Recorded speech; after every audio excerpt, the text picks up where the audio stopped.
կարող եմ մի երկու հետևսոլիկ դարձյալ գրեմ, որ Հայրիկյանը 10 հոգով էր հավաքվել, բայց մի անգամից արձանագրեք, որ Հայրիկյանը 10 հոգով հավաքվել էր նաև 69 թվականին, 10 հոգով հավաքվել էր նաև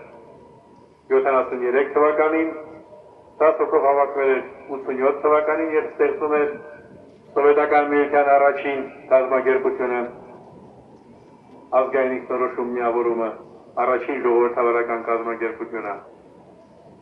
Այսօր ես կարծում եմ մենակ պիտի հացադուլ սկսեմ, բայց այսօր ինչպես տեսնում եք, արդեն մի քանի անգամ ավելի ենք այդ խեղճերի